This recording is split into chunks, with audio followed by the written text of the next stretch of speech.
Market पर रणनीति बताने के लिए आज हमारे साथ HDFC सिक्योरिटीज के अनुज गुप्ता जी जुड़ेंगे कुछ ही समय में। लेकिन तब तक कमोडिटी मार्केट पर एक बार नजर डाल लेते हैं। याद रखें, सोने में खरीदारी पिछले कुछ दिनों से दिखी है। सालाना आधार पर अभी भी सोना करीब 20% की तेजी के साथ कारोबार करता हुआ, हालांकि ऑल टाइम हाई लेवल से देखें तो करीब 8 से 9% की गिरावट सोने में दिखी है। लेकिन ट्रेडिंग के लिहाज से किस तरह की रणनीति बनानी चाहिए, ये बताने के लिए हमारे साथ अनुज गुप्ता जुड़ चुके हैं। अनुज सर, गुड मॉर्निंग। सबसे पहले सोने और चांदी पर ही अपनी रणनीति बताएं, किस तरह के लेवल्स पर हमें नजर रखनी चाहिए। Good morning. देखिए, हमने देखा कि लास्ट वीक गोल्ड में एक रिकवरी देखने को मिली। एक बड़े सेल ऑफ के बाद, एक प्रॉफिट बुकिंग के बाद एक रिकवरी आती हुई दिखाई दी। तो हमें लगता है कि सेंटिमेंट गोल्ड सिल्वर में पॉजिटिव है। तो यहाँ पर इंट्राडे के लिए हमें लगता है गोल्ड में खरीदारी करना चाहिए। करीबन 95,400 में खरीदारी करें। स्टॉप लॉस 95,180 का लगाएं। टारगेट करीबन 96,400 तक देखा जा सकता है। लॉन्ग टर्म ट्रेंड दोनों ही कमोडिटी का पॉजिटिव है।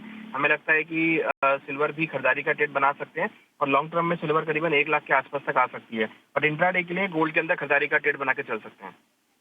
तो गोल्ड के अंदर खरीदारी का ट्रेड इंट्राडे के लिहाज से और 1 लाख तक के लेवल्स चांदी पर नजर आ सकते हैं। लेकिन इसके अलावा कच्चे तेल और नेचुरल गैस, यहाँ पर इंट्राडे के लिहाज से किस तरह की रणनीति होगी अनुज? देखिए, यहाँ पर हमने देखा है कि क्रूड और नेचुरल गैस दोनों में ही गिरावट रही है। अगर आप बात करेंगे तो नेचुरल गैस की भी हमने इन्वेंट्री कल बढ़ती हुई देखी है, जो कि एक नेगेटिव है। साथ में क्रूड के अंदर भी हमने नेगेटिव ट्रेंड देखा है। तो यहाँ पर हमारी क्रूड के अंदर बिकवाली की सलाह रहेगी इंट्राडे के लिए। करीबन 5280 के आसपास खरीदारी करें। 5335 का स्टॉप लॉस लगाएं। टारगेट 5180 तक देखा जा सकता है। तो क्रूड के अंदर बिकवाली का ट्रेड बना के चल सकते हैं। क्या तो क्रूड पर बिकवाली का ट्रेड और इसके अलावा industrial metals, zinc, lead, copper, aluminium, यहाँ पर कोई ट्रेड बनेगा आज? यहाँ पे कॉपर में खरीदारी की सलाह रहेगी। कॉपर में करीबन 856 के आसपास खरीदारी करें। 851 का स्टॉप लॉस लगाएं। 862 का टारगेट देखने को मिल सकता है। तो कॉपर में खरीदारी का ट्रेड बना के चल सकते हैं। कॉपर में खरीदारी का ट्रेड। अनुज सर, बहुत बहुत शुक्रिया समय निकालकर आज हमारे साथ ईटी नाउ स्वदेश पर जुड़ने के लिए और कमोडिटी मार्केट पर अपनी रणनीति बताने के लिए।